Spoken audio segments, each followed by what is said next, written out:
My dear sir, in view of the fact that the birth control question is now dominant before the American public, I hope that you will not permit your prejudice to refuse me fair play. I have lived and worked in New York City for 25 years. But now the question involved in my arrest, which took place Friday, February 11th, and which is to be heard Monday, February 28th, is birth control, a worldwide movement sponsored and supported by the greatest men and women through Europe and America. A movement which has originated in minds of people who were both scientific and humanitarian, and which at the present time is backed by science, sociology, and economic necessity. I have lectured on birth control for years, many times in New York and other cities before representative audiences. Friday, February 4th, I again delivered this lecture in Forward Hall, New York, when 3,000 people attempted to crowd the place.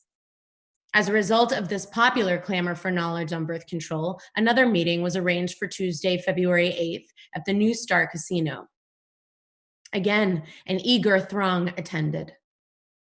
The meeting was orderly and everything went off as peacefully and intelligently as on all other occasions when I lecture, if not interfered with by the police. Then on Friday, February 11th, just as I was about to enter the Forward Hall to deliver a lecture on atheism, a subject which has no bearing at all upon birth control, I was arrested, taken to a filthy station house, then hustled into a patrol wagon, rushed to the Clinton Street jail, there searched in the most vulgar manner by a coarse-looking matron in the presence of two detectives, a thing which would outrage the most hardened criminal. Then I was locked up in a cell until my bondsman released me on $500 bail. Now, all this was unnecessary inasmuch as I am too well known in the country to run away. Besides, one who has stood the brunt for an ideal for 25 years is not likely to run away. A summons would have been enough. But because I happened to be Emma Goldman, the whole brutality of the New York police had to be employed in dealing with me, which only goes to prove that everything else in society advances except the police department. I confess I was credulous enough to believe that some change had taken place since my last arrest in New York City, which was in 1906, but I discovered my mistake.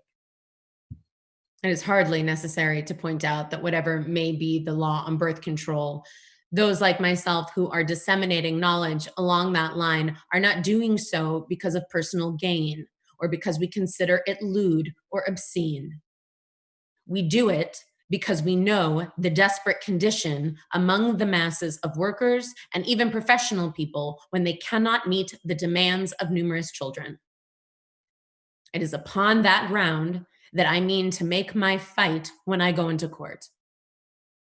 Unless I am very much mistaken, I am sustained in my contention by the fundamental principles in America, namely that when a law has outgrown time and necessity, it must go. And the only way to get rid of the law is to awaken the public to the fact that it has outlived its purposes, and that is precisely what I have been doing and mean to do in the future.